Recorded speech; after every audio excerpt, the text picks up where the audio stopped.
Boa tarde a todos e todas. Hoje é dia 26/6 e nós estamos iniciando a nossa aula da disciplina Psicologia do Desenvolvimento 1.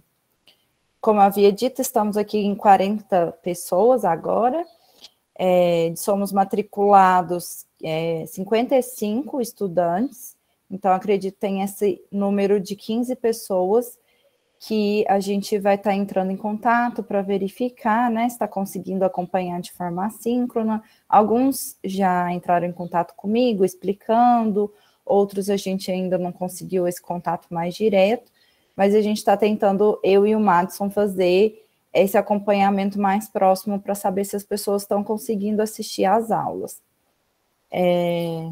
Agora somos em 41, ótimo. O pessoal vai entrando também, eu vou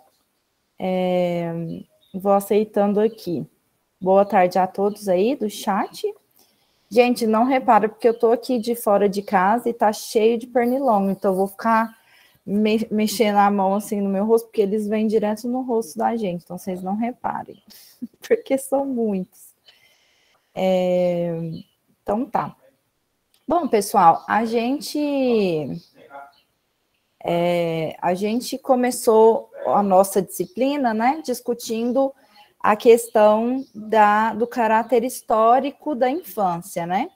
Viemos discutindo por meio da leitura do livro A História Social da Família e da Criança, do Philippe Arrier, viemos discutindo como que a infância, ela foi algo que nem sempre existiu. Como a gente disse, né, não significava simplesmente que as pessoas daquele momento histórico não soubessem da existência da infância. Não é uma questão só de consciência, né?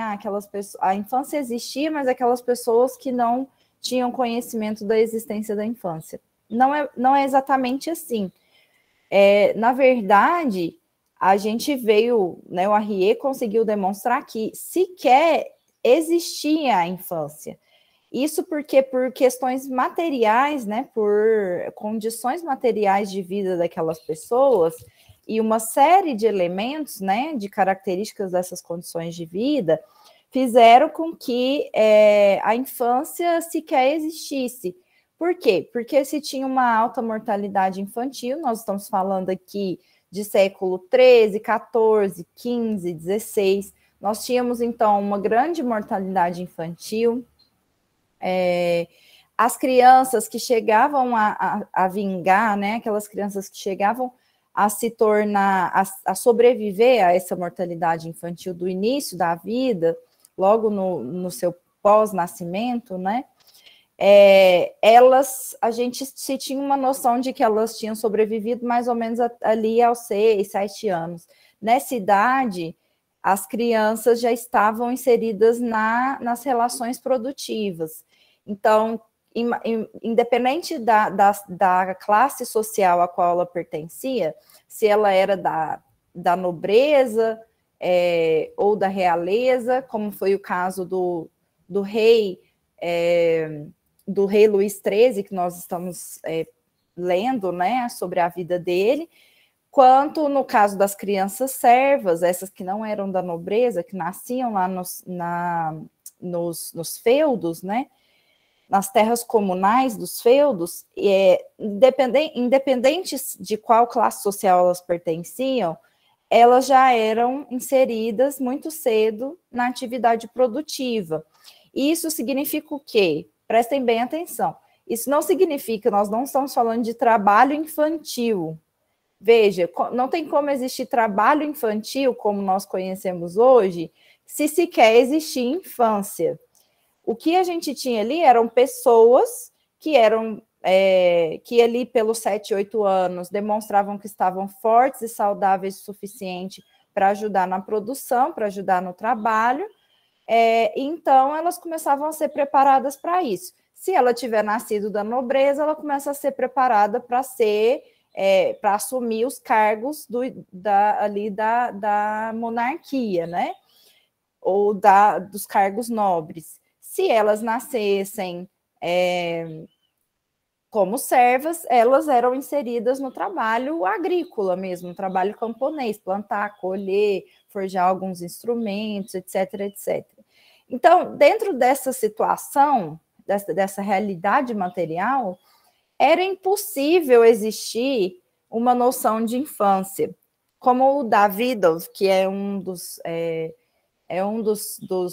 autores da psicologia histórico-cultural que discutiu sobre a questão dos jogos e da brincadeira, né, do surgimento histórico dos jogos e da brincadeira, ele fala que foi na entrada, né, na transição do mundo feudal para o mundo burguês, para o mundo capitalista, que surge esse gap, né, que surge, digamos, essa lacuna de tempo entre sabermos que o bebezinho sobreviveu, porque com o capitalismo foi se diminuindo cada vez mais essa mortalidade infantil, né? Pelo menos de maneira geral, e o tempo da pessoa entrar na vida produtiva.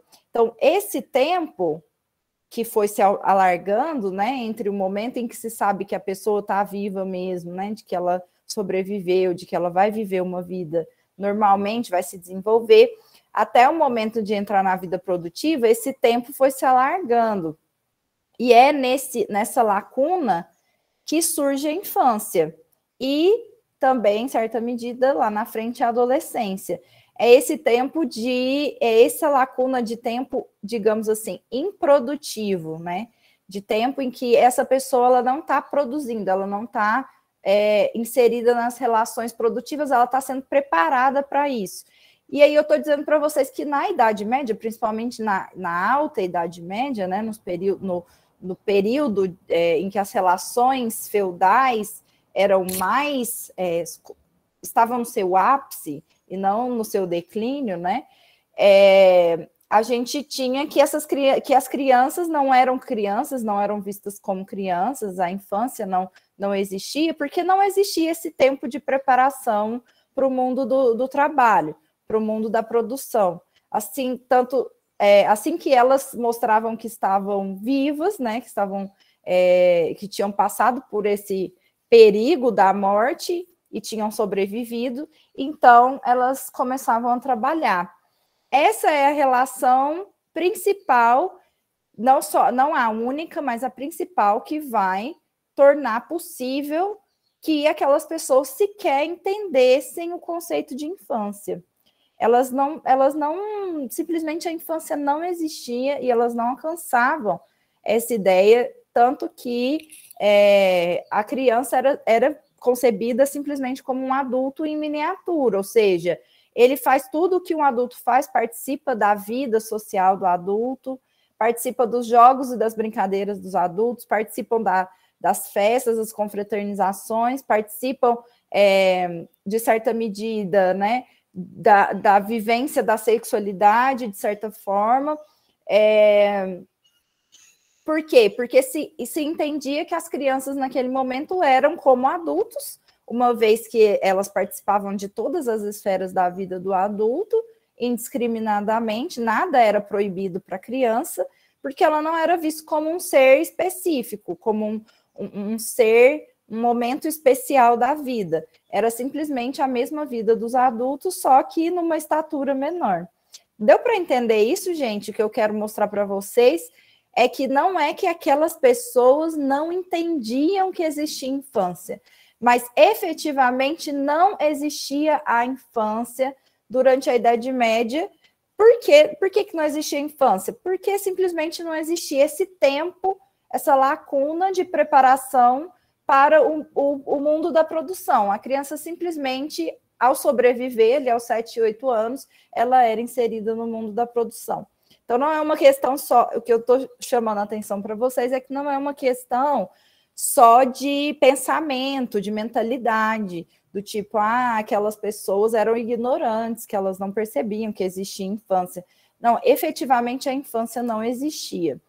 Por quê? Porque não se existia, materialmente não existia um período de preparação para o mundo da produção. E se a criança ela já nascia fazendo tudo o que o adulto fazia, não se tem, né, nem se tem necessidade de nomear esse período da vida como algo diferente do adulto.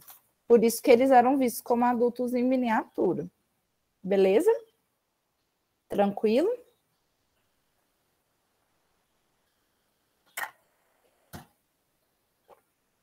Então, hoje eu pedi para vocês lerem os primeiros capítulos, acredito que o primeiro e o segundo capítulo do livro O Método Científico, uma abordagem ontológica. E porque nós vamos passar a entrar agora, então, nós vamos continuar dentro do contexto da Idade Média, né? Nós vamos discutir ainda a Idade Média. No caso desse livro, o Yves Tonnet, que é o autor do livro, ele junta, né? Ele junta dois períodos históricos diferentes, nós vamos ver por quê. Então, ele junta a Antiguidade, né? Que é o período da Grécia Antiga, e junta com a Europa feudal, com o período feudal. Nós vamos ver por que ele faz essa aproximação, por que ele está juntando, porque o objetivo dele agora não é exatamente, né, nós não vamos continuar na discussão sobre o que é a infância, o caráter histórico da infância. Agora nós vamos entrar para uma discussão mais, digamos assim, sobre a produção do conhecimento. Então, como se produzir, o que é a produção do conhecimento? Né? O que é produzir conhecimento? E essa é uma pergunta que vem a calhar bastante, né?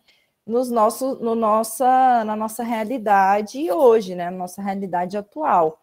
Que estão aí, a ciência, a ideia de ciência está em disputa, né? O que é ciência, o que não é, o que é conhecimento, o que não é, o que é pseudociência, o que não é, né? Nós vamos fazer um pouco dessa discussão. O que é a produção do conhecimento? O que é o conhecimento efetivamente, né?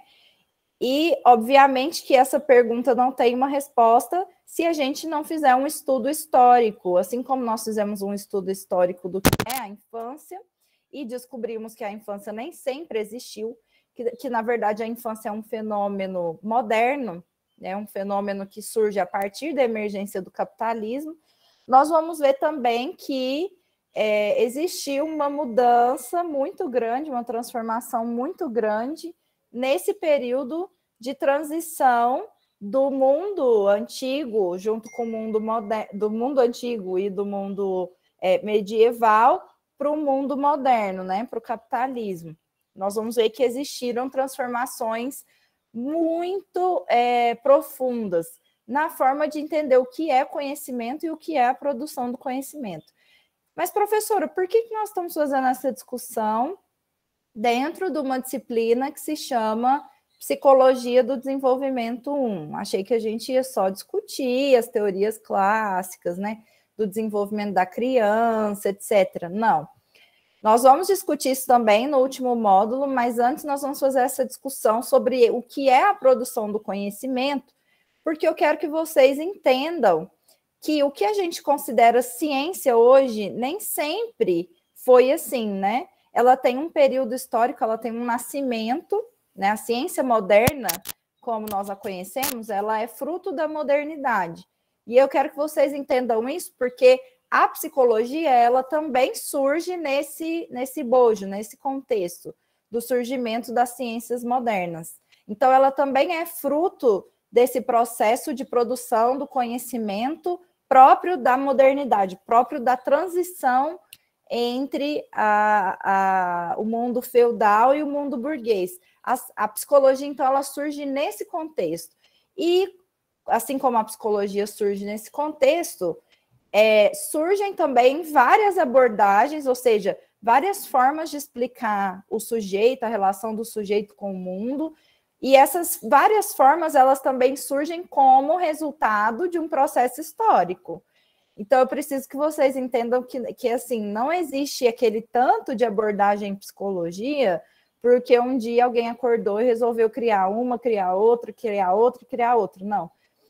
Todas essas abordagens, principalmente as mais clássicas da psicologia, são resultado desse processo real, material, histórico, de transformações das relações sociais que vão dar origem a formas de pensamento que nós vamos analisar aqui. né? Que são as formas de pensamento que nascem dessa transformação que se tem na sociedade quando a burguesia faz uma revolução e transforma totalmente a sociedade, tirando, né, a gente daquele período servil e nos colocando nessas novas formas de relação social próprias do capitalismo. Então, nós vamos ver como que a psicologia, ela também é um produto desse processo histórico. Por quê? Porque ela está dentro desse bojo, né, do nascimento da própria ciência moderna. Até aqui, beleza, gente? Deu para entender?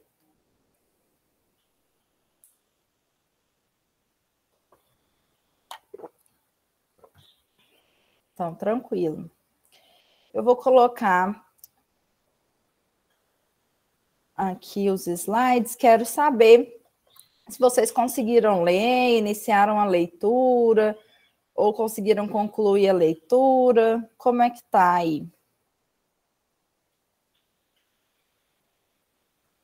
Alguém conseguiu ler, gente, o texto?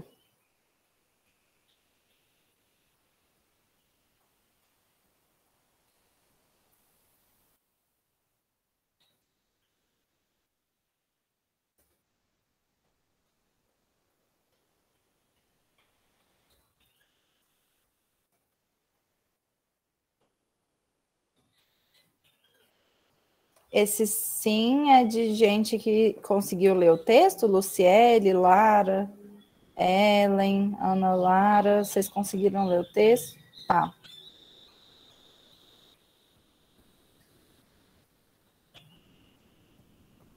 Ótimo, gente. Então vamos prosseguir aqui, e aí, à medida em que vocês. Rayane está dizendo que amou a escrita dele, bem tranquila e fácil de entender. Vai ficar um pouco mais difícil, tá, Rayane? Esses 2 capítulos foram mais fáceis, mas quando chegar nos próximos vai ficar um pouquinho mais difícil, mas realmente a escrita dele é bem esclarecedora. Ele escreve para todo mundo entender.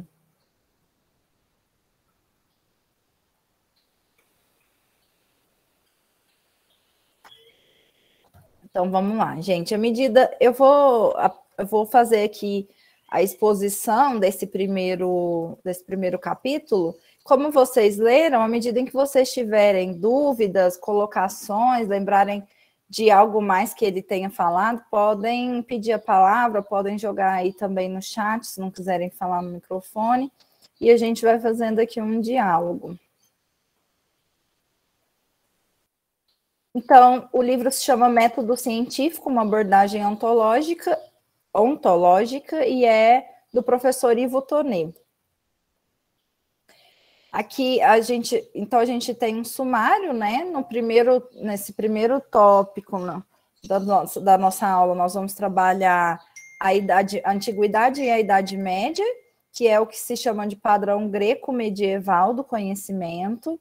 Depois nós vamos ver o que é a modernidade, né? O que foi a modernidade, o surgimento do mundo moderno. O que é o padrão moderno do conhecimento, o que é a ciência moderna, inclusive a psicologia, que é o que eu falei para vocês, que a psicologia nasce dentro desse bojo do nascimento da ciência moderna, já dentro de um padrão moderno de produção do conhecimento. E, por fim, a gente vai ver o padrão marxiano do conhecimento, que é um padrão que também surge durante a modernidade, ou seja, dentro do sistema capitalista, né? Mas ele já surge apontando para uma superação dessas relações sociais. Então, assim como a modernidade foi um rompimento com as relações sociais anteriores, o padrão marxiano do conhecimento, ele também já aponta para um futuro em que a gente vai superar, né, o capitalismo. É importante a gente entender isso.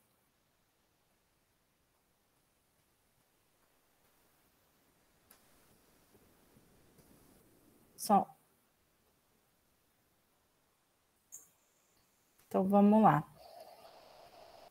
Antiguidade e Idade Média. O que esses 2 diferentes períodos históricos têm em comum?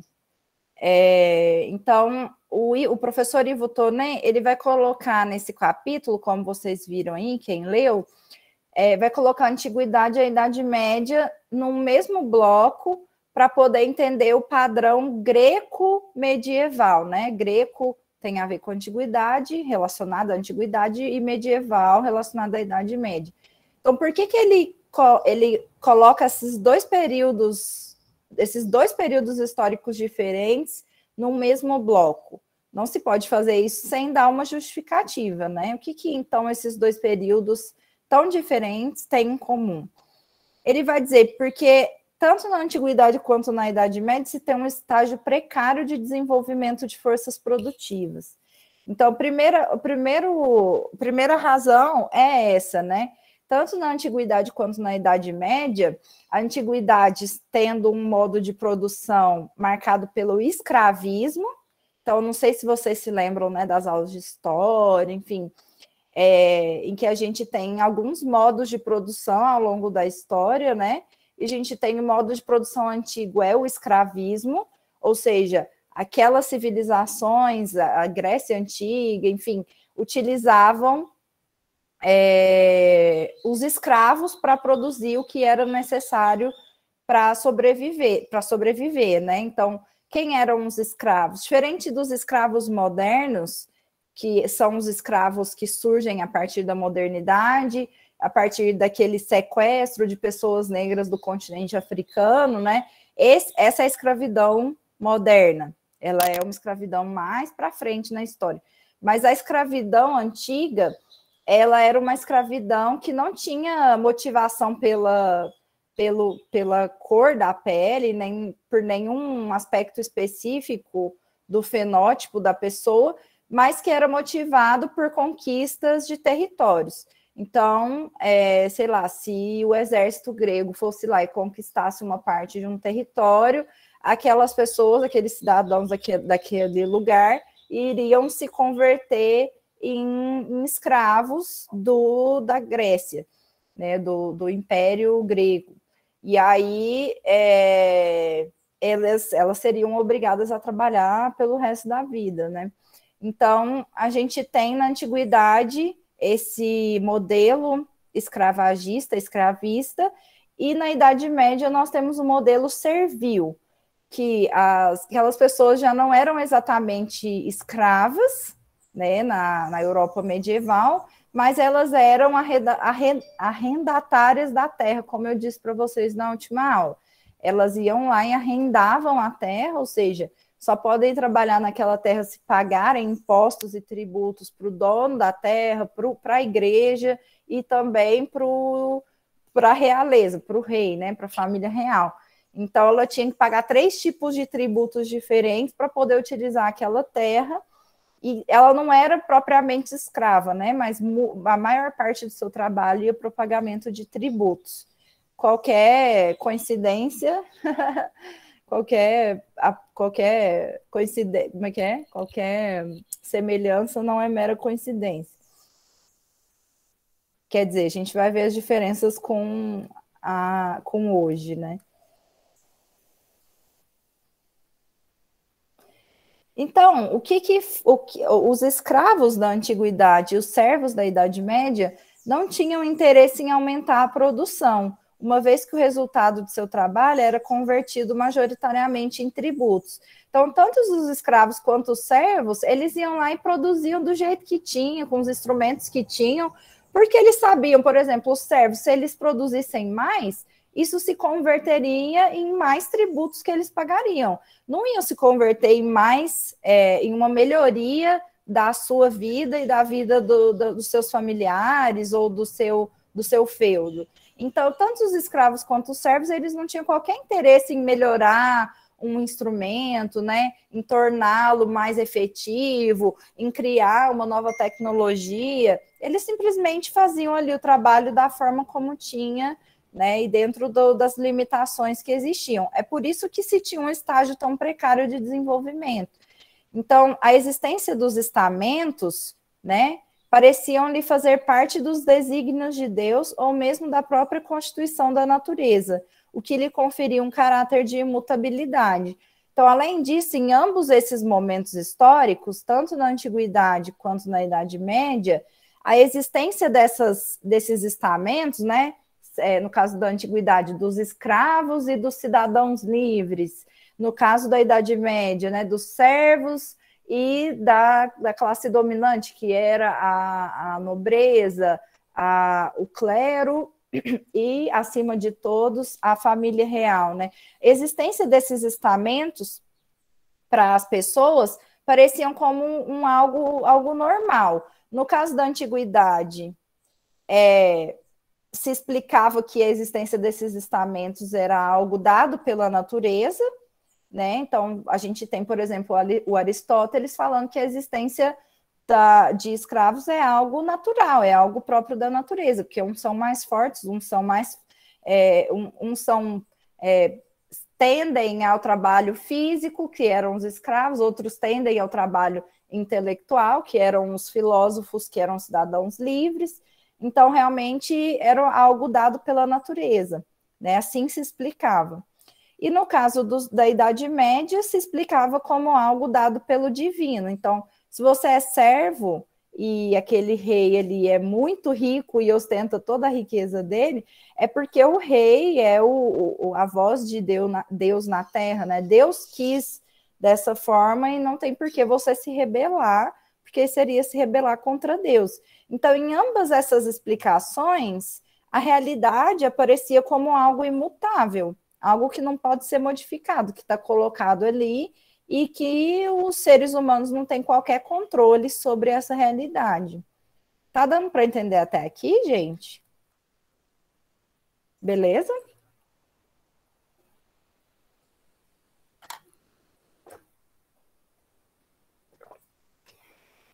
Então, esses dois modos de produção, tanto o escravismo da antiguidade e o servilismo da Idade Média, implicavam uma separação entre o trabalho manual e o trabalho intelectual, que é aquilo que eu acabei de falar para vocês. No caso da antiguidade, né, da Grécia Antiga, os escravos eram forçados a fazer o trabalho manual e os cidadãos livres, né, da cidade eram responsáveis por fazer o trabalho intelectual. Qual o trabalho intelectual que eles faziam? De organização social.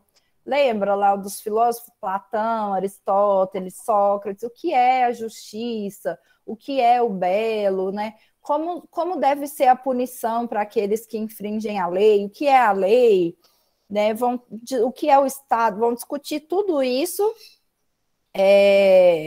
porque a eles cabe a organização daquela sociedade, enquanto aos escravos cabe a produção de riqueza, né? Então, eles que vão produzir comida, vestimenta, toda a riqueza que os cidadãos atenienses vão ostentar, enfim, eles vão produzir tudo, né?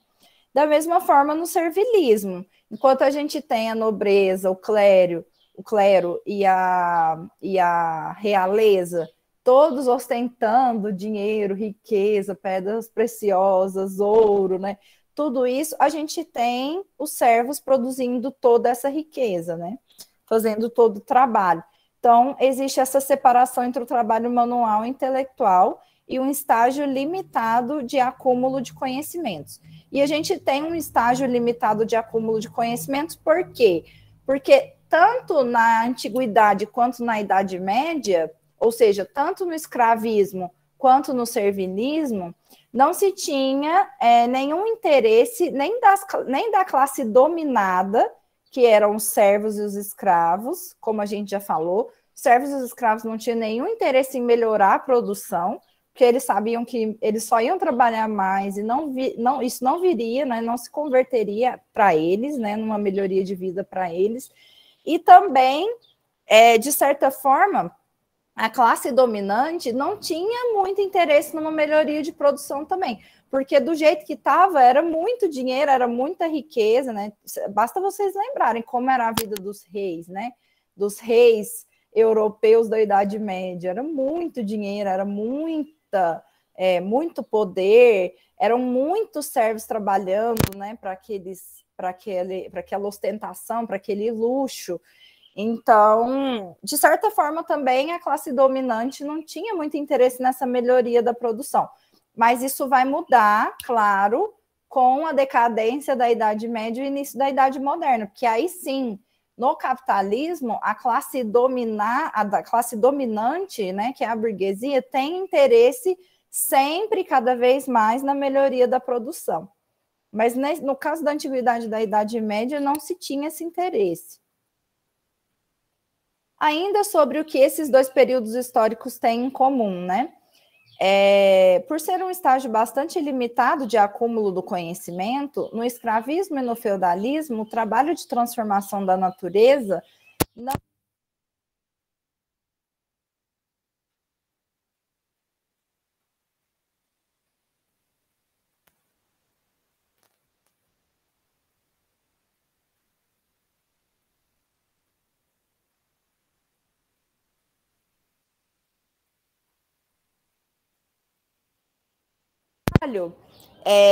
de transformar a natureza, de criar riquezas, ele requer um conhecimento científico que seja sistematizado e empiricamente fundamentado para poder acontecer. Então, o que eu estou querendo dizer? Se não se tinha interesse em melhorar a produção, também não se tinha interesse em melhorar o conhecimento sobre a natureza. Oi, gente. Vocês estão me ouvindo? No meio da sua frase tinha caído o som, então se tu puder repetir do início. Nossa, que frase! Eu falei tanta frase. Depois que você leu esse primeiro tópico, aí ficou sem som. Você Esse pode aqui. só ler ele de novo, por favor, e explicar de novo. Tá certo. Então, o que eu vinha falando é o seguinte: esse primeiro tópico, né? Porque por ser um estágio bastante limitado de acúmulo do conhecimento, no escravismo e no feudalismo, o trabalho de transformação da natureza não requeria um conhecimento científico sistematizado e empiricamente fundamentado dela. O que quer dizer isso? Que, como eu disse para vocês anteriormente, se nem entre a classe dominada, né, que eram escravos na antiguidade e servos na Idade Média, nem entre a classe dominante, que eram os cidadãos livres atenienses, né, lá da polis, no caso da antiguidade, e a realeza, a nobreza e o clero, no caso da Idade Média. Nenhum desses dois casos existia esse interesse pela melhoria da produção da riqueza. O que é a melhoria da produção? Essa é melhorar os instrumentos de produção, né? Você melhorar os instrumentos mesmo, a tecnologia. Então, não se tinha esse interesse. Logo, também não se requeria um conhecimento científico sistematizado, empírico da natureza. Porque, por exemplo, suponhamos, eu estou aqui há 500 anos plantando e colhendo do mesmo jeito, né? Mas aí eu pego e penso assim, não, daria para eu plantar muito mais e colher muito mais num espaço menor de tempo se eu tivesse um instrumento assim, assim, assado. Para eu ir lá e construir esse instrumento, eu tenho que entender todo o processo da colheita, todo o processo da plantação, eu tenho que entender como que funciona a terra, eu tenho que, de certa forma, ir construindo um conhecimento mais sistematizado e mais empiricamente fundamentado.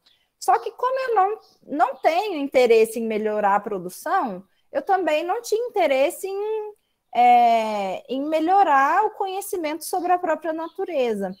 Então, nesses dois períodos históricos da Antiguidade e da Idade Média, a gente praticamente não viu um grande desenvolvimento de forças produtivas. A gente ficou ali nas mesmas técnicas, né, de plantio, de colheita, de forjar instrumentos e tal, nas mesmas técnicas mais ou menos parecidas, não se desenvolveu tanto.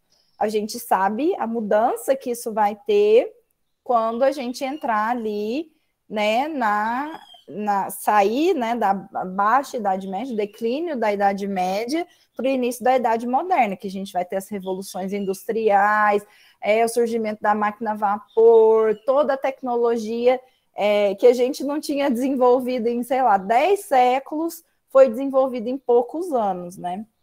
Isso porque, como eu disse para vocês, a classe dominante desse novo modo de produção capitalista, ela tem interesse cada vez mais no melhoramento da produção, porque o melhoramento da produção significa maiores taxas de lucro e maior acúmulo de riqueza. Então, ela sempre quer estar melhorando, né?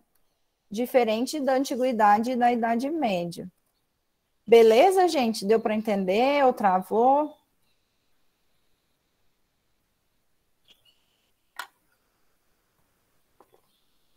Então, o Ivo Tonet vai dizer, o conhecimento sobre a natureza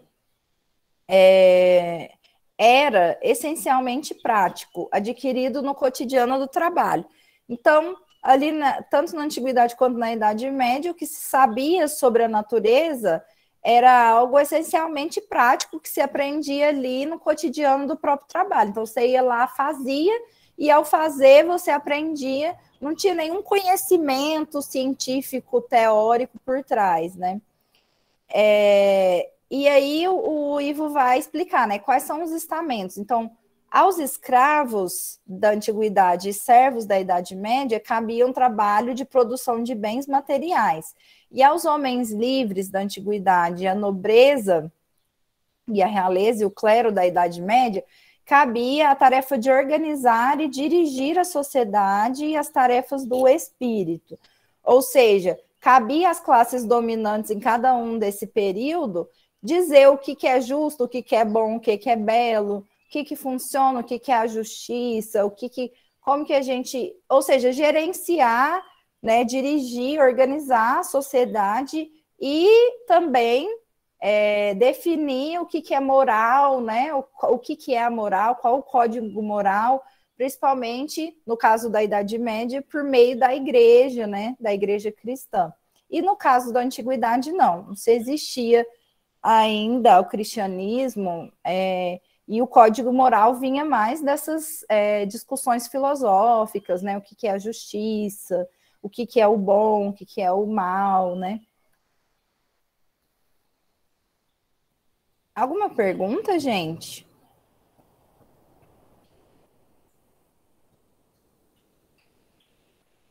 Perguntas? Colocações? Dúvidas? Então, ainda nesse ponto, né, do que a antiguidade e a Idade Média têm em comum. Então, a partir dessa tarefa de organização e direção da sociedade, as classes sociais dominantes de cada um desses períodos históricos necessitavam criar uma visão de mundo que organize e fundamente o seu domínio. Então, por que as classes dominantes ficavam com a tarefa, né? Então, as classes dominadas ficavam com a tarefa de produzir os bens materiais. E as classes dominantes ficavam com a tarefa de fundamentar o seu domínio através da criação de uma visão de mundo que a favorecesse, né? Então, que visão de mundo que é essa que poderia favorecer essas classes dominantes? Primeiro, né, 2 pontos principais dessa visão de mundo. Primeiro, o mundo tem uma estrutura e uma ordem hierárquica definidas e imutáveis. Então, o mundo ele tem uma estrutura e uma ordem hierárquica. Ele, então, funciona de forma hierárquica. Tem pessoas que, né, tem elementos que estão acima de outros em uma ordem hierárquica. E também é uma estrutura que está definida a priori e que não é mutável, não é passível de modificação, ela é imutável. E 2, nessa estrutura, tanto o natural quanto a posição do homem também está dada a priori e também é imutável. Então, nessa estrutura hierárquica, tanto o mundo natural, por exemplo, sei lá, os minerais são inferiores aos animais. Né? No mundo natural, existe essa ordem hierárquica dada a priori, né, que está colocada e que é imutável, não cabe a gente tentar mudar isso. Também no mundo dos homens é a mesma coisa. Existem homens que são superiores a outros homens e isso está dado, isso é imutável, não cabe a gente questionar essa relação. Então, tanto o mundo social e o mundo natural não são entendidos como históricos, ou seja, como produto da atividade humana. Então, nesses dois momentos históricos, a gente tem isso, né? Tanto na Antiguidade quanto na Idade Média, o mundo é visto como imutável, como uma estrutura hierárquica, que não cabe a gente questionar tanto o mundo natural quanto o mundo social. Isso não é histórico, é algo que está dado desde o princípio e que não é produto da atividade humana. No caso da Antiguidade, é algo dado pela natureza, no caso da Idade Média, é algo dado por Deus, mas está dado e não cabe ao homem questionar. Beleza? Então, vamos lá. Então, vamos destrinchar um pouco melhor o que foi esse período da Idade Média, né? Que a gente teve a Antiguidade. A Antiguidade a gente não vai falar tanto. Vamos falar da Idade Média, porque justamente na Idade Média que vão se gestar as possibilidades, né, as condições para o surgimento da nova sociedade, que é o que no final a gente está falando bastante de Idade Média, mas para poder entender o surgimento da Idade Moderna. Ao final, o que nos importa é entender o surgimento da Idade Moderna, que é essa que nós vivemos até hoje. Então, a gente vai entender direitinho o que foi a Idade Média, né? A gente vai, digamos assim, periodizar a Idade Média entre a alta Idade Média e a baixa Idade Média, para que vocês vejam que é justamente durante esse período que estão se gestando as condições para o surgimento do capitalismo. Então, a Alta Idade Média vai mais ou menos do século V ao século X. Mais ou menos no século V, aproximadamente, a gente tem o Império Romano do Ocidente, que enfrentava uma grave crise. Então, a economia havia perdido parte de seu dinamismo e a atividade econômica agrária começa a ganhar um espaço social. Então, a gente tem o Império Romano enfrentando uma crise econômica, porque a economia anterior, né, de produção, ela não está funcionando, ela está perdendo seu dinamismo, né, está estagnando, e outra atividade econômica vai ganhando espaço, que era a atividade agrária, né, plantar, colher, etc. Então, essa crise favoreceu a invasão do Império por diversos povos, sobretudo de origem germânica, que foram chamados pelo Império Romano dos povos bárbaros. Então, aqui a gente tem a destituição de Rômulo Augusto do trono romano em 476. Então, os germanos, eles foram formando novos reinos dentro do território romano. A partir do século IV, se formaram reinos independentes, entre eles os vândalos, que era no norte da África, os ostrogodos, que eram na Península Itálica, os anglo-saxões, que eram na Britânia, atual Inglaterra, os visigodos, que eram na Península Ibérica, e os francos, que eram na Europa Central, basicamente ali onde hoje é a França. Então, por que nós estamos falando isso, professor? Para mostrar, né, como que na Alta Idade Média o que a gente tem, então, é a crise do Império Romano. O Império Romano passa a ser invadido por diversos povos, e esses povos que vão se instituindo em reinos independentes, eles vão ser o que mais para frente vão se tornar também os feudos, né? Onde vão estar os principais feudos. Então, a gente está vendo esse processo de transformação do Império Romano, de descentralização do Império Romano em vários outros impérios, e mais tarde a transformação desses impérios em grandes feudos, em terras comunais, chamadas de feudos, né? Então, os francos constituíram o reino mais poderoso da Europa Ocidental na Alta Idade Média. Então, ali onde está a França, tinha o reino mais poderoso. O Carlos Magno foi o mais importante rei da dinastia carolíngia. No século VIII, foi coroado imperador pelo Papa Leão III em Roma. A Igreja Católica influenciou o homem medieval em todos os aspectos de sua vida, sendo parte importante da ideologia medieval e das estruturas de dominação dos servos. Então, por que os servos trabalhavam tanto para pagar esses dízimos para a igreja, tributo para a nobreza, tributo para a realeza? Basicamente, né, porque se tinha uma dominação ideológica muito forte da Igreja Católica, né, que colocava que assim eram as coisas, que o mundo era imutável, que não se tinha, né, por que questionar as vontades de Deus, a vontade divina. Isso fazia com que aquelas pessoas seguissem esse código moral e esse trabalho árduo sem questionar, né, por muitos anos sem questionar. Então, a vida monástica e as ordens religiosas começaram a surgir na Europa a partir de 529, quando São Bento de Múrcia fundou o mosteiro no Monte Cassino, na Itália, e criou a ordem dos beneditinos. Então, a partir de 529, a gente tem essa criação mais específica da vida monástica, né, das ordens religiosas, então da criação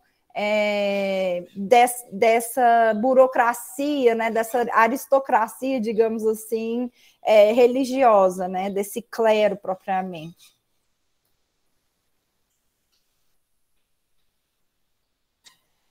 Pessoal, alguma dúvida? Como tá por aí?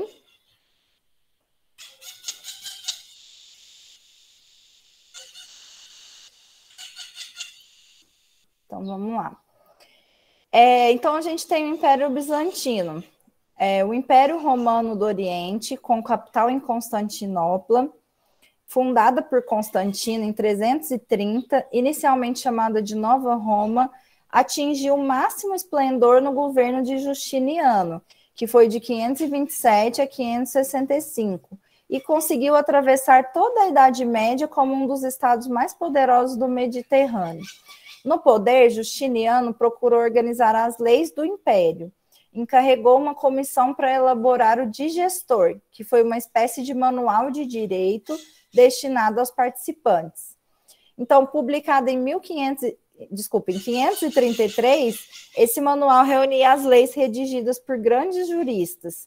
Foram publicadas também as Institutas, com os princípios fundamentais do direito romano. E no ano seguinte foi concluído o Código Justiniano. Isso daqui para a gente ver como que, de fato, foram sempre, né, as classes dominantes que criaram os códigos, né, a estrutura jurídica, a estrutura política. Então, quem são esses juristas, né, que estão criando as leis, o que pode e o que não pode ser feito, o que vai ser punido e o que não vai ser punido, né? São justamente os estamentos dominantes que fazem essas regras, né, e constituem esse Estado.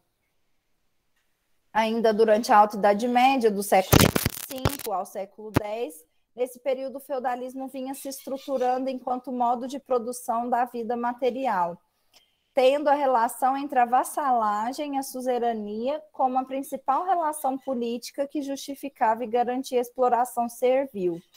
Então, essa relação entre o vassalo e o suzerano foi o que caracterizou a Alta Idade Média, ou seja, 5 séculos, do século V ao século X, essa nova forma de produção vinha se estruturando no lugar, né, do Império Romano, do escravismo antigo, e a gente vai ver, então, uma mudança de modo de produção. Essa mudança de modo de produção não acontece através de uma revolução, como vai acontecer lá na frente com a burguesia. Mas acontece através dessas invasões, dessa descentralização do império em vários outros impérios. E também porque o modo de produção anterior já não dava conta mais, né? Já era necessário modificar o modo de produção. Então, a gente tem, né, que a vassalagem, ela funcionava da seguinte maneira: o rei, que era o suzerano, e os nobres eram os vassalos. Eles mantinham um acordo de fidelidade entre si. Qual? Os vassalos, que eram os nobres, recebiam o feudo. Então, veja, se você, a partir do século VIII, olha como as coisas se transformaram, né? Tinha antes escravo, não sei o quê. A partir do século VIII, o que vai acontecendo? Que é o modo de produção feudal propriamente. Você lembra que de um império foi formando vários impérios menores, né? Os impérios que foram se formando depois das invasões bárbaras. Então, se tinha o rei e os nobres. O rei, ele vai doar a terra para os nobres. Ele vai doar um pedaço de terra que era chamado de feudo. E, por outro lado, os nobres tinham a obrigação de auxiliar o rei na execução da justiça, na administração do reino e na guerra contra possíveis invasores. Então, assim que foi se constituindo, né, de um lado, o suzerano, o rei, como dono das terras, mas que ele doava essas terras para os nobres, e de outro lado, os nobres, como esse estamento que é responsável por garantir a segurança das terras. E aí, como que ele vai fazer isso? Né? Ele vai fazer isso através da força. Então, não é à toa que os nobres eles se tornam os cavaleiros do rei. Vocês já viram lá nas séries, Game of Thrones, sei lá, qualquer série baseada, né, na Idade Média, que a gente tem o rei e a gente tem os cavaleiros, né, o exército do rei, que eram os nobres, que esses nobres eles não eram só o exército, eles eram também donos de terras, e eles, só que isso quase nunca aparece nos filmes, né, que se tinham os servos também, que era quem trabalhava nessas terras, e que gerava muito dinheiro para esses nobres, e muito dinheiro também para o rei.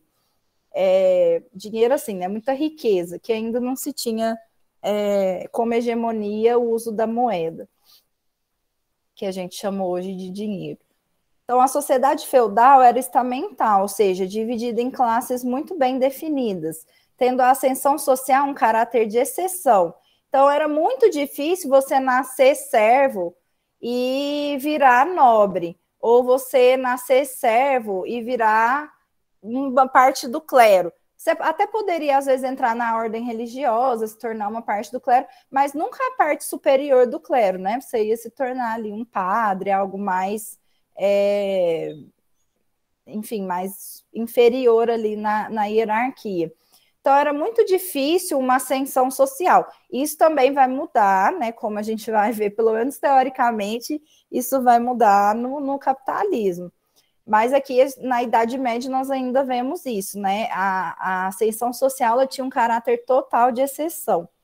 Então, na pirâmide social, nós temos na base dela os camponeses, que eram os laboratórios, classe que sustentava a sociedade feudal por meio do seu trabalho, pagando dízimos à igreja e tributos à nobreza.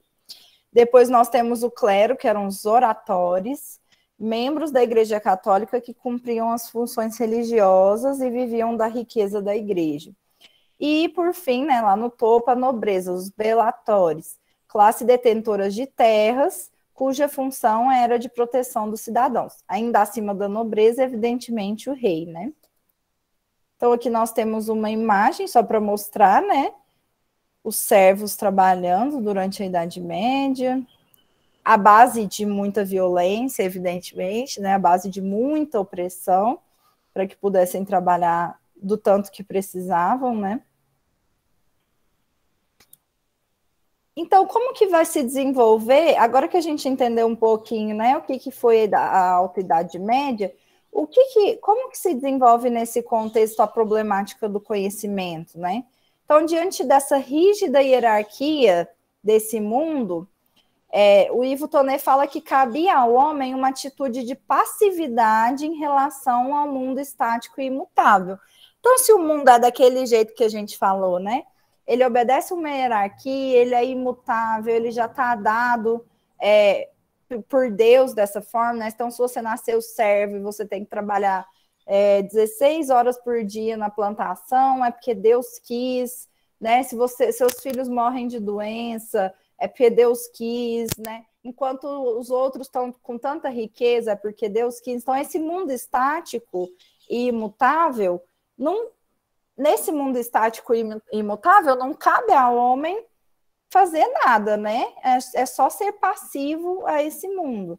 Então, ao homem cabia adaptar-se a essa ordem cósmica, cuja natureza não poderia mudar. O conhecimento verdadeiro, então, nesse sentido, ele tinha um caráter muito mais contemplativo do que ativo, pois ao sujeito não cabia mais do que desvelar a verdade já existente do ser. Então, o mundo ele já existe, ele já está dado, ele tem uma ordem hierárquica, imutável, estática. Não foi o homem que produziu desse jeito, foi Deus. Então, qual o papel do conhecimento nesse contexto, né, de um mundo imutável que já está dado? O papel do homem é contemplar, né, a realização divina, contemplar o que existe no mundo e desvelar uma verdade que já existe no próprio mundo, porque o mundo já está dado, então a verdade está no próprio mundo, a verdade é divina, e cabe a gente encontrar, né, desvelar, digamos assim, pesquisar, investigar essa verdade divina que está no mundo real, né? Então, tanto o conhecimento quanto a ação tinham como polo regente a objetividade, o mundo real, sendo essa essencialmente ahistórico. Então, veja, olha que interessante, esse é o ponto mais importante da discussão sobre a produção do conhecimento na Idade Média e que vai mudar totalmente durante a Idade Moderna, que é o surgimento da ciência moderna. Se acreditava que o conhecimento estava nas coisas, estava no mundo real, na vida real. E só que esse mundo, essa vida, ele era histórico. Como assim é histórico? Não foi o homem que fez, não modifica em cada momento da história, é algo infinito, né? Imutável, que está ali desde que Deus criou. Mas veja, o que é mais importante perceber é que a verdade estava no mundo. Depois a gente vai ver que durante a modernidade, né, ao longo do surgimento do capitalismo, isso muda. A verdade passa a estar no sujeito. Vocês já ouviram essas expressões do tipo, existem várias verdades, cada um tem a sua verdade, né? Você tem que procurar a sua verdade, porque durante a modernidade, esse paradigma se transforma. A verdade não está mais no mundo real, independente do sujeito. A verdade agora está no sujeito. E a gente vai ver por que isso acontece, né? Mas aqui na Idade Média ainda, a verdade, né, o conhecimento real, verdadeiro, estava no objeto, no mundo real. Ainda que esse mundo fosse ahistórico, fosse um mundo dado por Deus, mas estava no mundo. A gente tinha que buscar no mundo a verdade, desvelar a verdade divina no mundo. Então, Tonnet diz da seguinte forma: ora, se levarmos em conta que o conhecimento é sempre, imediata ou imediatamente, um instrumento para a intervenção social, então não há dúvidas de que ele gera largas consequências sociais. Ora, entender, né, que a realidade do mundo está no mundo, ou que a verdade do conhecimento está no mundo, ou que a verdade do conhecimento está no sujeito, isso aí, evidentemente, esses dois paradigmas diferentes e opostos vão levar a consequências, inclusive consequências de intervenção social. Então, o conhecimento, ele sempre gera, né? Importante o que o Tonnet está falando, que o conhecimento, ele não é uma coisa que existe o fim do conhecimento não é ele mesmo, né? Não existe como um fim em si mesmo. O conhecimento quer de forma mediada ou imediata, o conhecimento sempre existe com um objetivo de intervenção na realidade. de intervenção social. Então, dizer que o conhecimento é de tal ou qual forma também gera consequências sociais. O conhecimento nunca está, digamos assim, isolado da realidade social. Ele faz parte da nossa realidade social. E, de certa forma, ele é criado para intervenções na realidade. Até aqui tudo bem, gente? Nossa, estou falando sem parar. Tá dando para ouvir? Perguntas, dúvidas?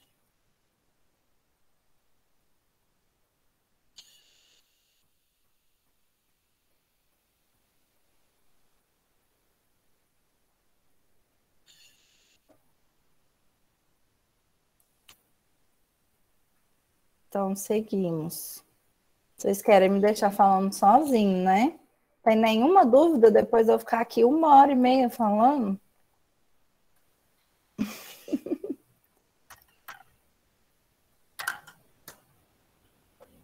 Então, vamos lá. Então, como objetivo principal na Idade Média, né, não era a produção de um conhecimento voltado para a transformação da natureza, lembra que a gente discutiu isso? Nenhuma das classes envolvidas na Idade Média ou na Antiguidade estavam ali preocupados em melhorar a sua relação com a natureza, melhorar a produção. Ninguém estava preocupado com isso. Lembra que a produção do conhecimento ficava por conta das classes dominantes, e essas classes dominantes tinham um interesse imediato, não de melhorar a produção material, mas de gerenciar essa sociedade da melhor forma possível, né? Justificando o que é a né? Descrevendo o que é a justiça, o que é o Código Penal, o que é o código, o que é a estrutura jurídica, né? Lembra que lá desde o Justiniano estão discutindo o que é o direito, os manuais, o que pode fazer, o que não pode. Então, como esse conhecimento ele não estava voltado para a transformação da natureza, mas para a organização e direção da polis, no caso da antiguidade, ou para a vida transcendental, no caso da Idade Média, né? Ou para discutir, se você não trabalhar, você não vai para o reino dos céus, né? No caso da Idade Média, era essa discussão da vida transcendental, o que vai acontecer no pós-mortem, etc. Então, deveria ser elaborado um tipo de conhecimento que servisse a esses propósitos. Então, as características principais desse conhecimento eram a sua natureza metafísica, idealista e orientada ético e politicamente ou ético-religiosamente. Então, essa parte aqui é importante, que ele está falando que as características desse conhecimento antigo e medieval era a sua natureza metafísica, ou seja, não estava voltado para as necessidades objetivas. Não era um conhecimento igual a ciência moderna hoje em dia, né? A ciência moderna, sei lá, física de partículas. É um conhecimento que existe para dominar melhor a natureza, entender melhor a natureza, para melhor transformá-la. Então, ela não pode dizer que é um conhecimento metafísico, é um conhecimento ali empírico voltado para a transformação da realidade. Mas, no caso da Antiguidade e da Idade Média, o conhecimento tinha sempre essa natureza metafísica, idealista, né? Ou seja, não estava voltada às necessidades materiais e orientada ou para a ética e a política, no caso da Antiguidade, né? Vocês já viram que os filósofos antigos sempre discutindo o que é a ética e o que é a política? Por causa disso, porque esse era o papel deles, né? Discutir como que vai funcionar a polis. Então, essa é uma discussão ética e política. E no caso da vida transcendental, na Idade Média, era uma discussão ética e religiosa. Então, no caso dos filósofos medievais, São Tomás de Aquino, Santo Agostinho, eles estão sempre se perguntando o que é a ética e o que é Deus. O que é Deus? O que é a religião? O que é o espírito, né? Até aqui tudo bem? Então, vamos lá.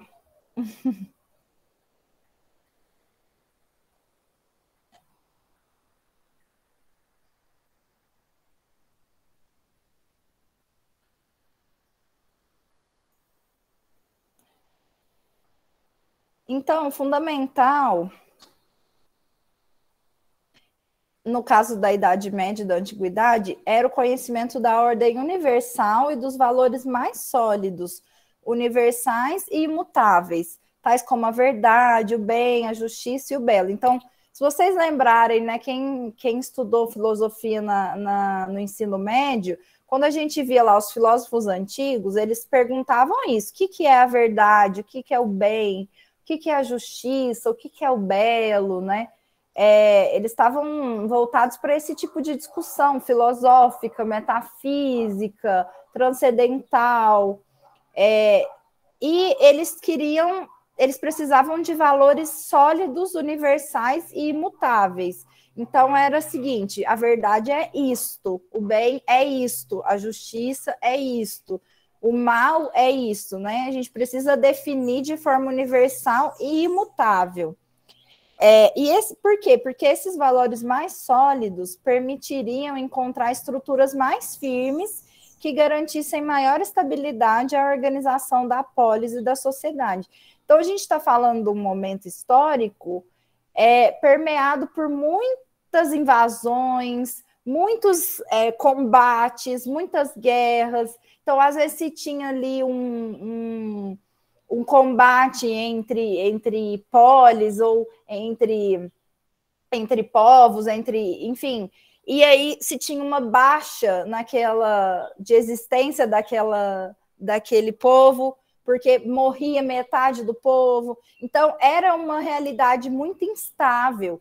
E para poder organizar a vida nessa realidade tão instável, eles procuravam por estruturas sólidas, né? Por valores sólidos. Então, o bem é isto, o mal é isto, isso é errado, isso é certo, de uma forma a garantir maior estabilidade a essa organização da polis. Então, por isso que se perguntava o que é o belo, o que é a justiça, o que é o bem, porque tinha que se ter esses valores sólidos, esses valores firmes, que dessem maior estabilidade para um mundo tão instável que se tinha. Então, segundo os pensadores greco-medievais, não seria operando a partir dos dados empíricos que se poderia ter acesso ao conhecimento, pois esses dados empíricos eram marcados por mutabilidade e pela extrema diversidade. Então, não poderiam garantir a obtenção de um conhecimento sólido. Então, lembra, veja, esse pessoal não tinha interesse em melhorar a produção, portanto, não tinha interesse em conhecer melhor a natureza. Logo, o conhecimento empírico não servia para eles. Eles viviam numa realidade totalmente instável. Hoje está assim, amanhã a maioria do povo já morreu ou tudo mudou.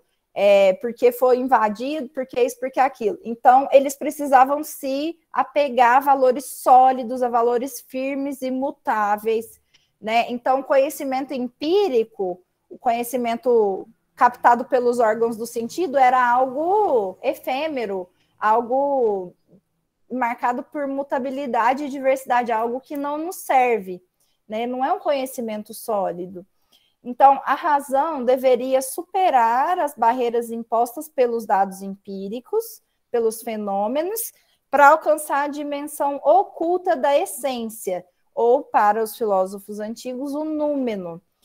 O que é o númeno? O que é a essência? É isso que tem, né, dentre todos esses dados empíricos diversos, mutáveis, caóticos aí, lá no fundinho a gente vai encontrar um númeno, que é o que existe de universal, de sólido, de permanente e de imutável. Então, estavam sempre buscando pelo imutável, pelo permanente, diante de uma realidade tão caótica, tão instável, se buscava pelo que tem de estável, pela essência, ou o númeno.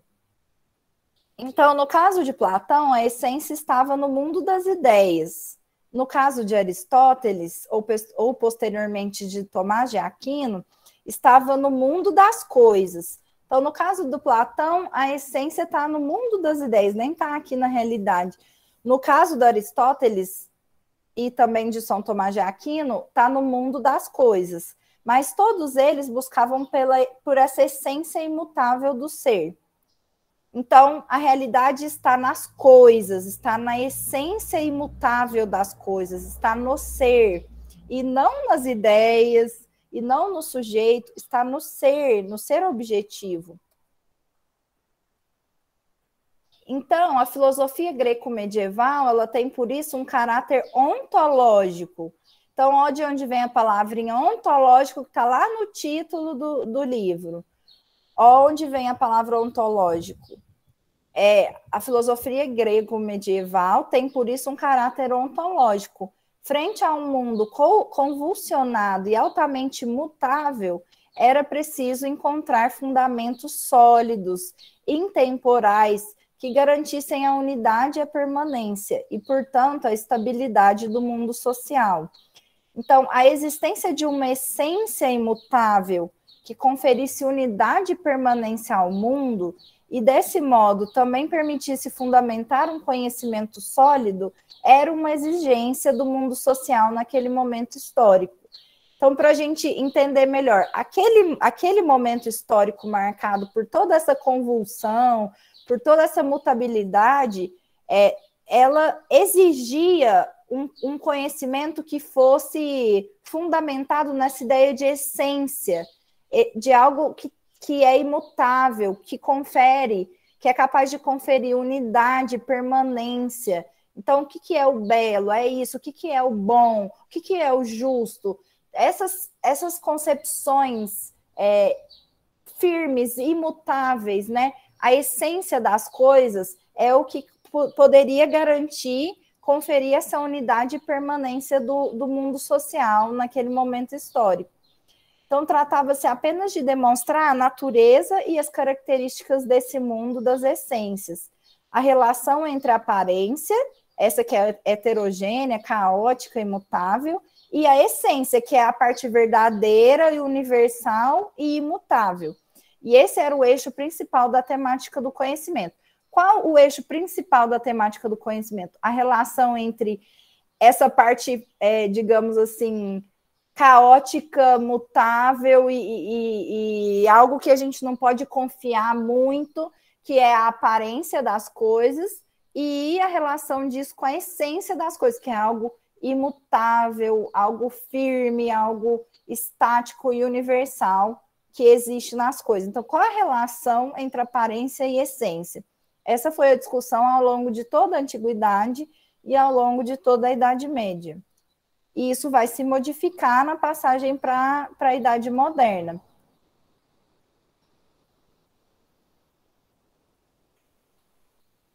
O Eduardo está perguntando, né?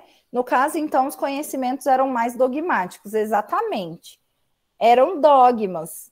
Por que dogmas, né? Algo que está dado ou pela natureza ou por Deus. Não foi o ser humano que construiu aquilo, né? Aquilo não é resultado da ação humana. É algo que está dado a priori. O que é a priori? É isso, é algo que não depende da nossa ação enquanto seres humanos. É algo que já está dado, algo dogmático. Então, o conhecimento era esse dogma, né? Na verdade, as classes dominantes, elas tinham essa tarefa de criar os dogmas, de criar as verdades eternas, imutáveis, de buscar pela essência imutável das coisas, né? Então, justamente essa palavra dogmático que se refere a essa verdade imutável e inquestionável, que é a essência das coisas, né? No caso da antiguidade, Eduardo, esse dogma, essa verdade absoluta, no caso da antiguidade, estava na natureza, no mundo das coisas, no caso do Aristóteles, né? Que é um dos principais filósofos da época. No caso da Idade Média, esse dogma, essa verdade universal, imutável, está em Deus. Então, as coisas são como são, porque Deus quis, porque Deus fez assim. Então, o apriorismo é divino. Beleza? Deu para responder aí? Pergunta?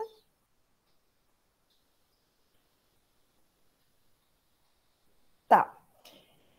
Então, o Ivo Tonet cita esse Miguel Reale, que é um grande estudioso, né, da filosofia clássica, e ele vai dizer: Se examinarmos a filosofia clássica, assim como a filosofia medieval, verificamos que, de Sócrates a São Tomás de Aquino, o problema que se põe de maneira prevalecente é o que diz respeito ao ser como ser, estando a gnoseologia inserida nos estudos metafísicos.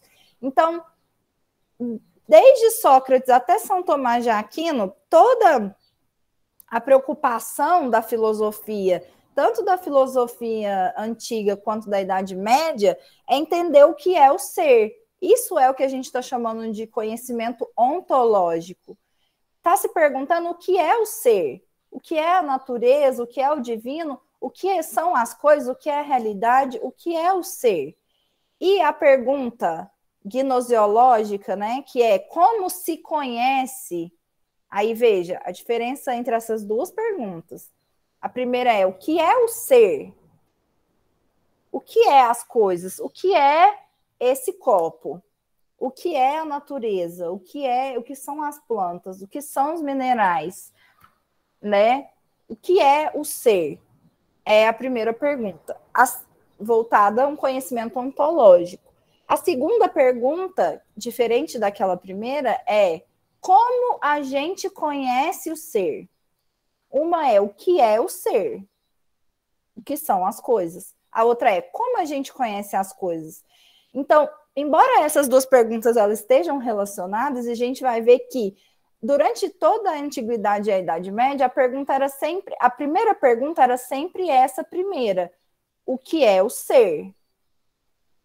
A partir da Idade Moderna, a primeira grande pergunta não é mais o que é o ser, o que é a realidade, mas como a gente pode conhecer, como o sujeito, através da sua razão, pode vir a conhecer o ser.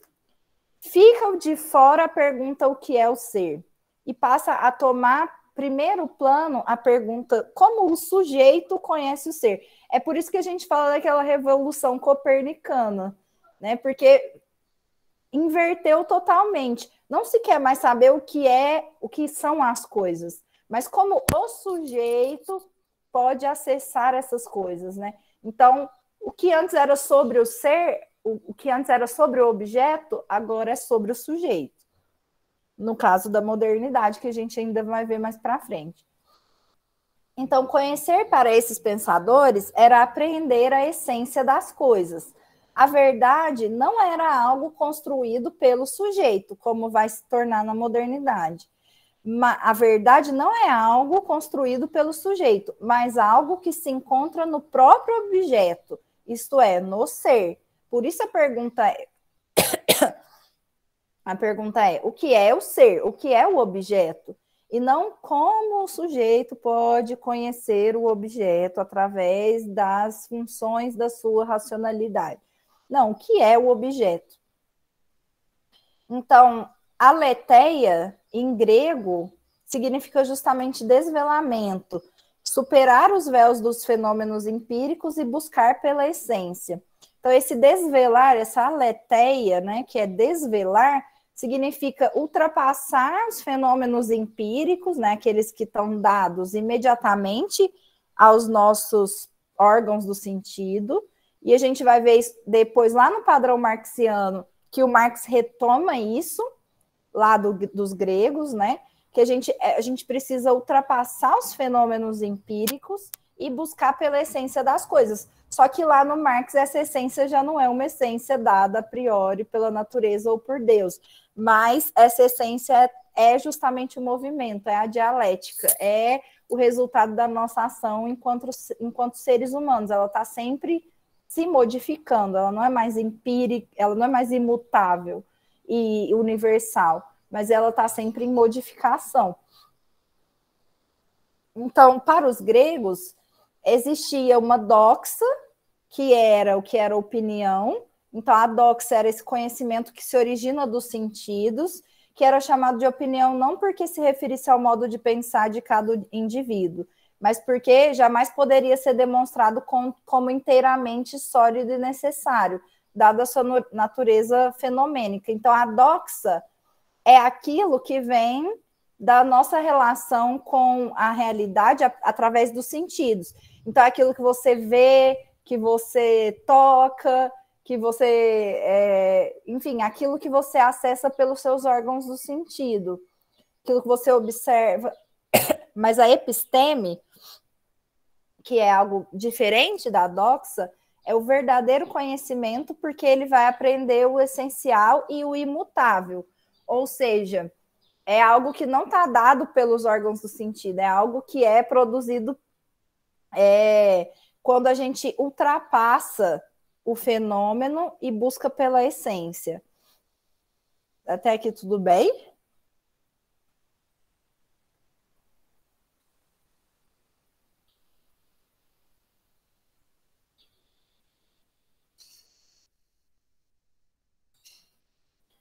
Então, no caso dos medievais, então, se nos gregos a gente tem a doxa e a episteme, ou seja, a doxa se refere aos fenômenos, a episteme se refere ao conhecimento verdadeiro, que é a essência. Nos medievais a gente tem algo parecido. Em latim, que era a língua vigente da Idade Média, verdade se diz adequatio, isso é, adequação. Mais explicitamente, adequatio intellectus ad rem, isto é, adequação do intelecto, ou seja, da razão, à coisa, ao ser. Então, qual que é o verdadeiro conhecimento? O verdadeiro conhecimento é produzido quando a gente adequa o nosso intelecto à coisa. E a gente vai ver que na Idade Moderna isso é a inversão. A gente tem que adequar a coisa ao nosso intelecto.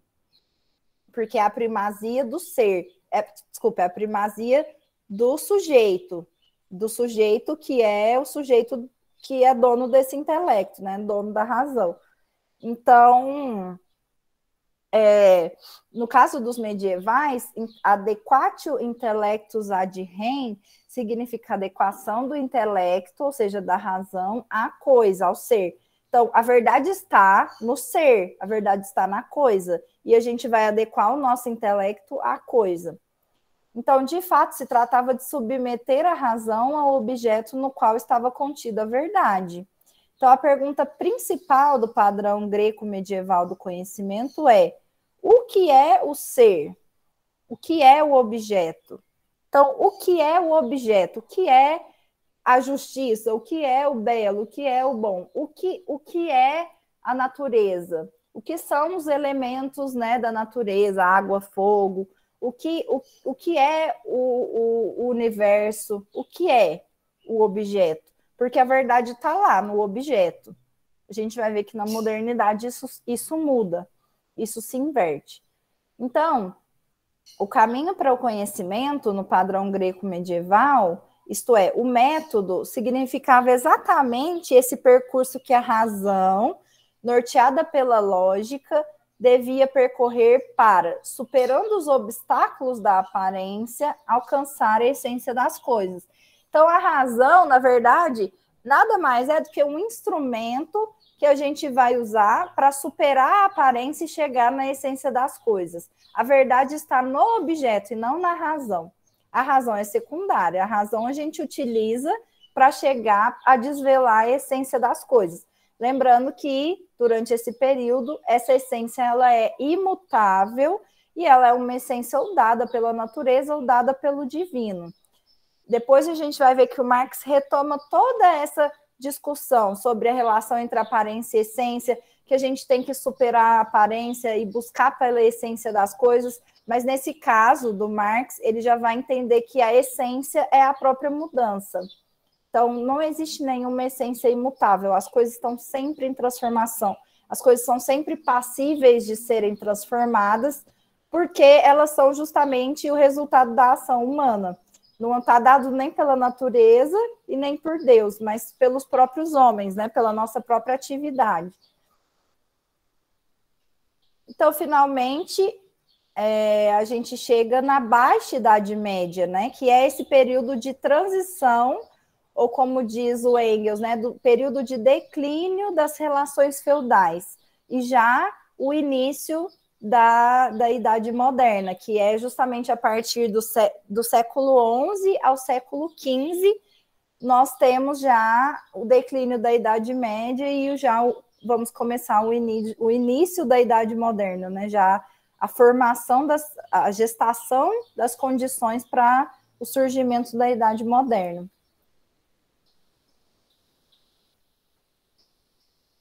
Pablo Henrique está fazendo uma pergunta. Professor, esse conceito de essência é principalmente aristotélico, né? Sim, principalmente no Aristóteles que ele vai trazer essa questão. Mas aí é igual o Miguel Reale estava falando, Pablo. Essa discussão da relação entre a aparência e a essência, ela começa, se eu não me engano, não, ela não é exatamente aristotélica, porque mesmo antes se tinha essa discussão. Mas, assim, ela ganha contornos mais hegemônicos com Aristóteles, mas ela vai até São Tomás de Aquino. Ela passa pela antiguidade e chega na Idade Média, essa discussão sobre a relação entre essência e aparência. Só que lembrando sempre que, na antiguidade, a essência se referia a um apriorismo natural. As coisas são como são porque a natureza fez assim. E, no caso da Idade Média, né, dos filósofos medievais, as coisas são como são porque Deus fez assim. Então, o apriorismo é divino, né? Então, a essência imutável das coisas é Deus e não a natureza.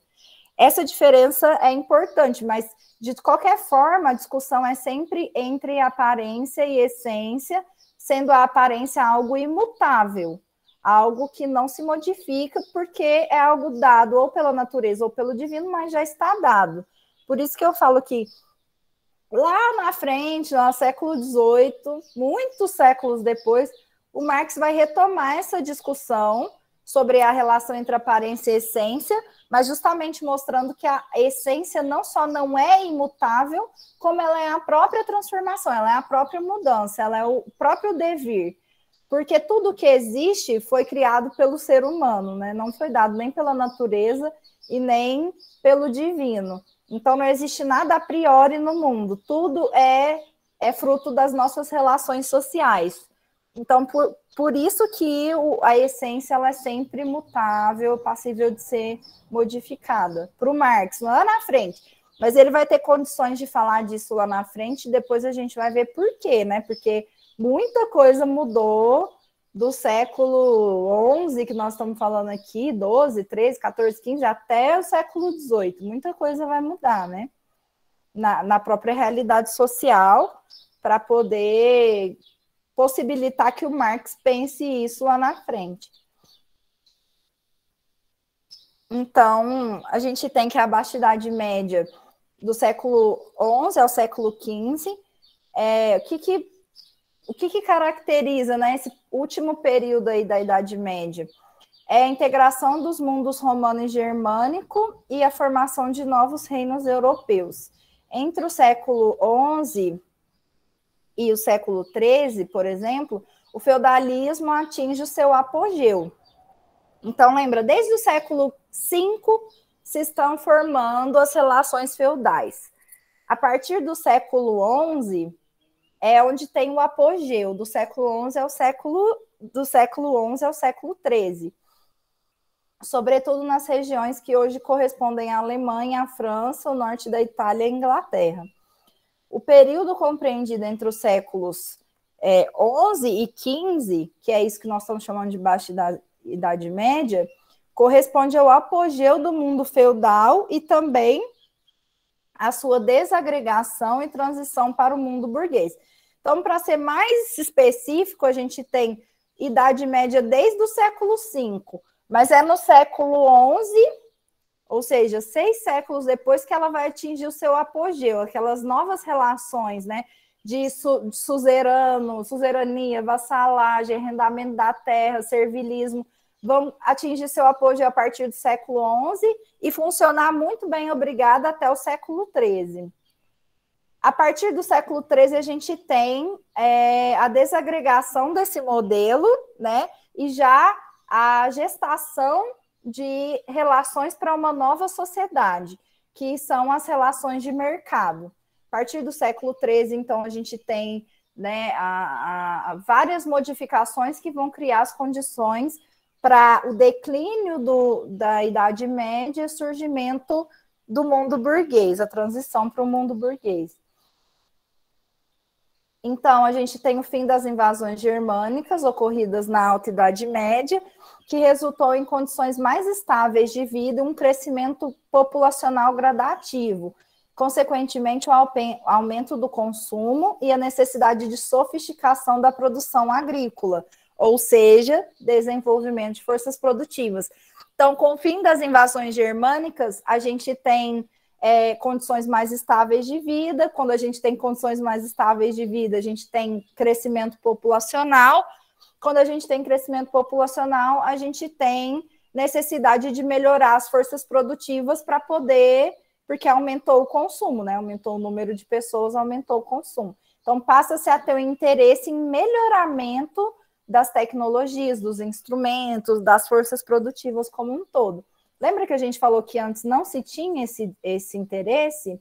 A partir aqui da Baixa Idade Média começa a ter esse interesse, e é por isso que vão se criar as condições para uma nova sociedade.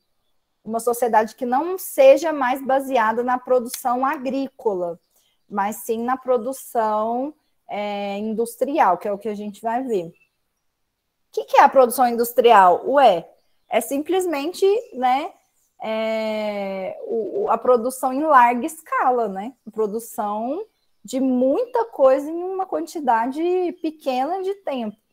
Então, por isso que a gente vai ter necessidade de um melhoramento das forças produtivas, que vai levar a um outro tipo de sociedade em que a base da produção não seja mais agrícola, igual se tinha na Idade Média, mas que seja uma produção fabril, né?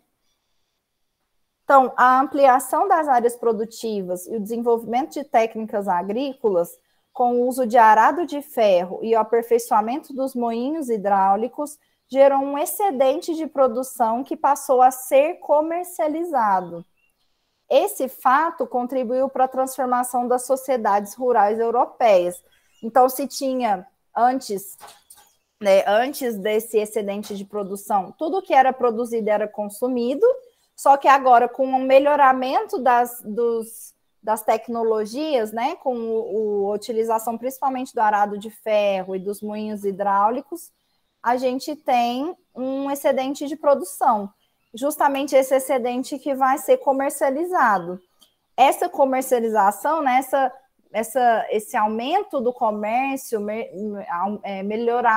melhoramento, digamos assim, do comércio, vai gerar algumas transformações, como vocês devem se lembrar aí das aulas de história. Esse fato que vai contribuir para a transformação das sociedades rurais europeias. Além disso, a gente teve também as cruzadas, que foram expedições militares organizadas pela Igreja contra o avanço dos muçulmanos e a retomada do Santo Sepulcro em Jerusalém. Mas, além de ser uma questão religiosa, né, contra os muçulmanos, etc., ela também era uma questão econômica. Não pode esquecer disso, as cruzadas não foram só expedições contra os muçulmanos, foi isso também, mas também foram expedições comerciais. Então, porque o interesse era em dominar as rotas comerciais de mercadorias orientais, que antes eram controladas pelos muçulmanos e pelos bizantinos. Então, na Baixa Idade Média, as rotas comerciais do Mediterrâneo, que é o antigo caminho das cruzadas, logo se tornaram importantes e lucrativas. Quando se começa a se comercializar, qual que é a principal consequência? Para se comercializar, a gente precisa circular mercadorias. Para circular mercadorias, a gente precisa de rotas. Então, as rotas, elas precisavam ser conquistadas, né? Elas precisavam ser roubadas ali dos muçulmanos e dos bizantinos. Então, as cruzadas, elas tinham esse objetivo. Não era só um objetivo religioso. Então, as cidades italianas, Gênova e Veneza, eram um ponto de partida para os centros comerciais do Mediterrâneo Oriental, como Alexandria, Trípoli, Tiro, além de Constantinopla, porta de entrada para o Mar Negro e para a parte e parte da Europa Oriental e da Ásia Ocidental. Então, era importante se ter o domínio, né, das rotas comerciais do Mediterrâneo, que iam chegar em Gênova, em Veneza, e que tinha acesso a outras partes da Europa e da Ásia. Então, a partir do século XI, formou-se na Europa um grande mercado consumidor de luxuosos produtos orientais, como seda, tapetes, joias e principalmente especiarias, como cravo, canela, pimenta do reino, gengibre, etc. A vida urbana começou a ressurgir na Europa a partir do renascimento comercial no século XI. Então, a gente tem, a partir do século XI, um renascimento comercial. E aí, junto com esse renascimento comercial, a gente tem a saída, né, o êxodo das pessoas lá da produção agrícola, lá que estão lá nas terras comunais do feudo, elas se deslocam para esses locais onde se tem o comércio, onde está funcionando o comércio, para tentar a sua vida ali no comércio. E é isso que vai fazer surgir esse ambiente urbano. Então, essas novas cidades se edificaram às margens dos rios, nos litorais e principalmente nas proximidades dos burgos fortificados, onde geralmente havia uma catedral, o palácio do bispo ou um castelo senhorial, e, consequentemente, maior atividade comercial. As pessoas se deslocavam para esses lugares onde se tinha atividade do comércio, né? E esses locais eram principalmente às margens dos rios, nos litorais e ali nos burgos, onde ficavam os artesãos produzindo essas mercadorias, onde se tinha catedral, enfim. É assim que vão se formando os primeiros ambientes urbanos. Então, fixar-se perto de um burgo significava para os comerciantes segurança e proteção contra os salteadores. Nascia, assim, uma nova classe social. Qual classe? A burguesia. Essa formada por artesãos, mercadores, banqueiros e donos de companhias de comércio. Então, a burguesia era formada pelos artesãos, pelos mercadores, esses que transportavam as mercadorias, pelos banqueiros e pelos donos de companhias de comércio. Então, a população urbana cresceu até o século XIV, quando emergiu a peste negra, entre 1346 e 1353. Não é uma mera coincidência que uma peste negra, né, que é uma epidemia como essa que a gente viveu recentemente, ou está vivendo ainda, né, é algo que está surgindo justamente, que acontece justamente nos primeiros momentos, né, desse ressurgimento comercial. Por quê? Porque a gente tem, então, até então, tinha um certo isolamento entre esses povos. A partir do comércio, da universalização ali do comércio e dessas atividades comerciais, esses povos vão entrar em contatos entre si, né? Vai existir maior exploração também da natureza, né? Transformação da natureza, enfim, produção em larga escala. Então, essas pandemias, essas epidemias têm a ver com esse modo de produção, né? Esse modo de produção capitalista. Não é à toa que a peste negra surge justamente nesse momento.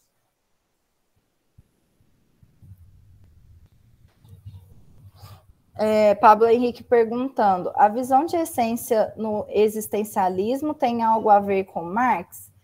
Não. O existencialismo sartriano é uma outra concepção, Pablo, porque não é uma concepção materialista histórica, assim, é algo mais que pega ali mais para um idealismo e tudo mais.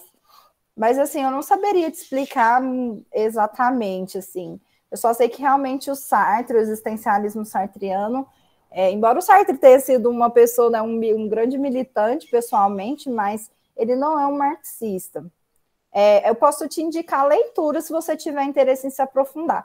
Tem um texto do Lukács que se chama Marxismo ou Existencialismo, que ele vai mostrar essas diferenças. Deixa eu pôr aqui.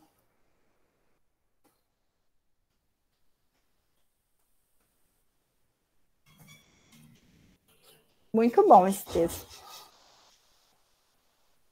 Deixa eu ver aqui a pergunta da Larissa. Professor, o Renascimento, além de ser influenciado pelos gregos na arte, também utilizaram alguma coisa da ideia de essência deles? Então, Larissa, muito boa a sua pergunta, porque o Renascimento, aqui a gente ainda está falando do Renascimento comercial. Um pouquinho mais para frente vai ter o Renascimento cultural, né? Que é todo aquele processo do florescimento das ideias modernas. Do surgimento da ciência moderna, da filosofia moderna, e que vai florescer muito, né? Que vai criar seres humanos como Leonardo da Vinci, como, sei lá, Giordano Bruno antes do Leonardo, seres assim, Isaac Newton, né? Todos esses grandes pensadores da humanidade surgem nesse momento.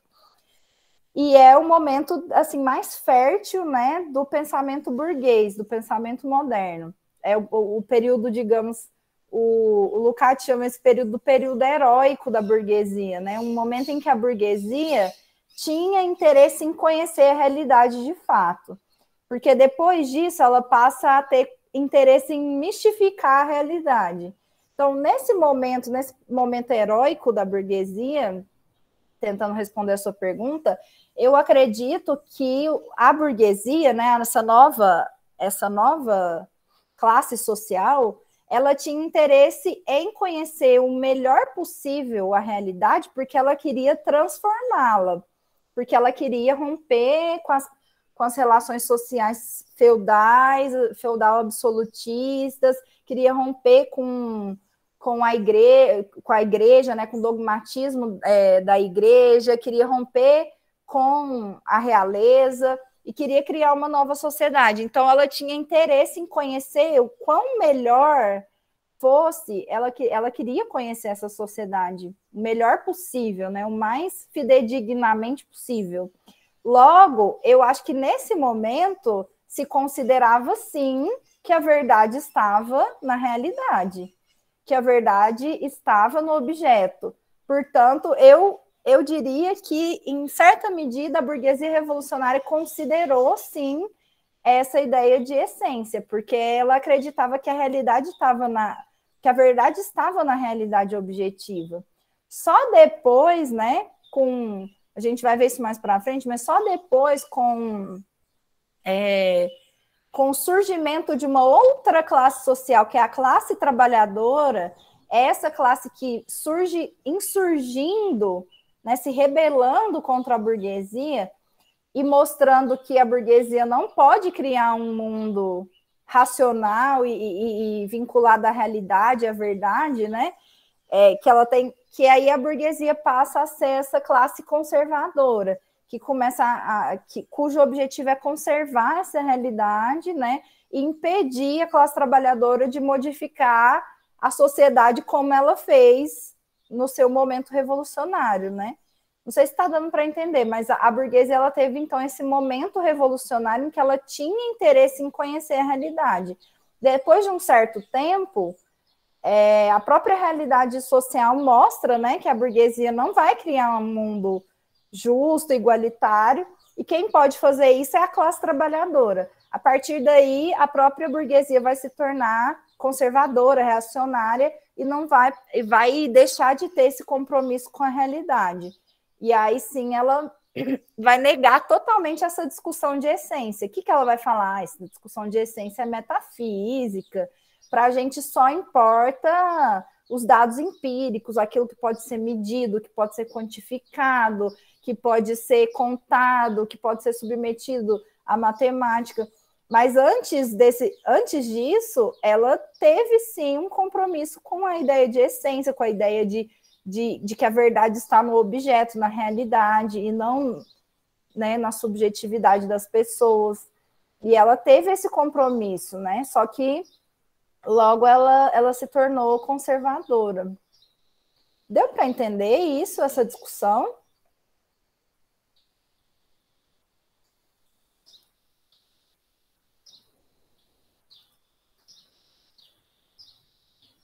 Então, só para a gente finalizar aqui, que estamos chegando no nosso horário, então a gente disse que nascia, né, uma nova classe social, que era essa burguesia, e que a gente teve, então, a peste negra entre 46 e 53, 1346 e 1353, que dizimou aproximadamente 1/3 da população europeia, levando à violenta retração dos mercados consumidores e da atividade comercial que estava ressurgindo. Uma recuperação da economia só iria acontecer do século XV em diante. E aí vocês podem já começar a lembrar lá do que vocês leram no texto do Arrier, né, que é basicamente a partir do século XIII, XIV, XV, que vai se modificar a ideia de infância, o sentimento da infância, porque é a partir daí que se tem, de fato, né, já a constituição de novas relações, que são as relações burguesas. Então, basicamente, a gente tem a formação da burguesia desde o século, sei lá, do século XIII, XIV, mas é a partir do século XV que isso vai voltar a se recuperar e se consolidar.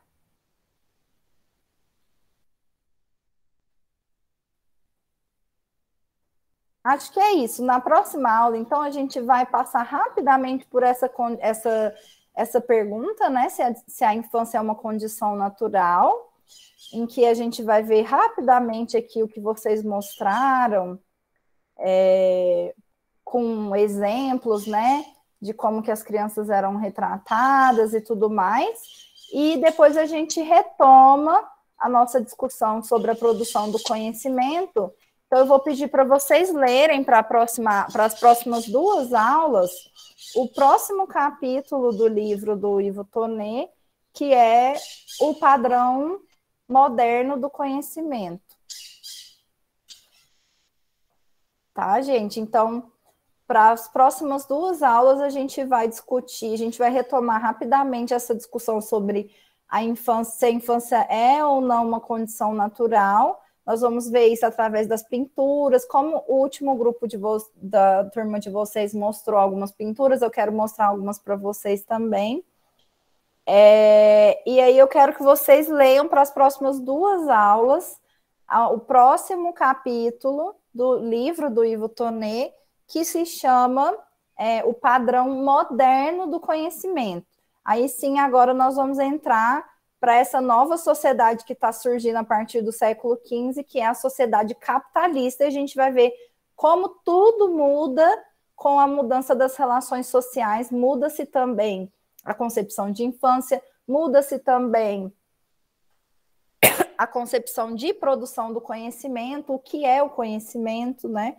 Como a gente falou, a burguesia teve um período histórico rápido, um período revolucionário rápido. A partir de 1848, ela se torna conservadora e passa a não ter mais interesse em conhecer de fato a realidade, mas sim em mistificar a realidade. Então, a gente vai ver como que aqueles grandes pensadores, né?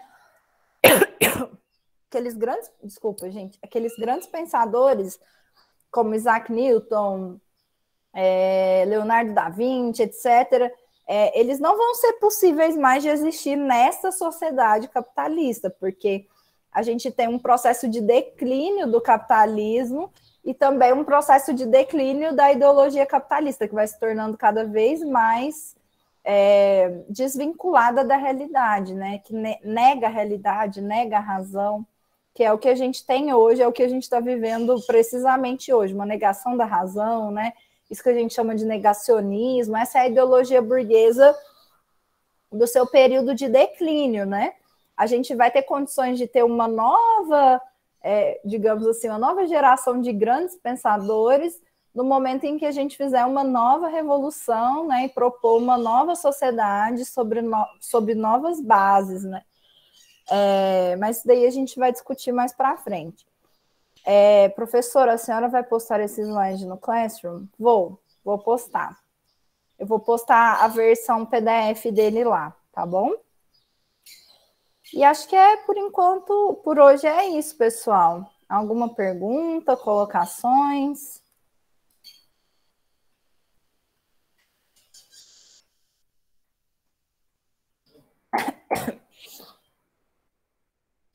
Beleza? Então, bom descanso para vocês, ou bom continuação do trabalho da terça aí. Obrigada a vocês, gente, pela participação. E a gente se vê na próxima semana. Até mais.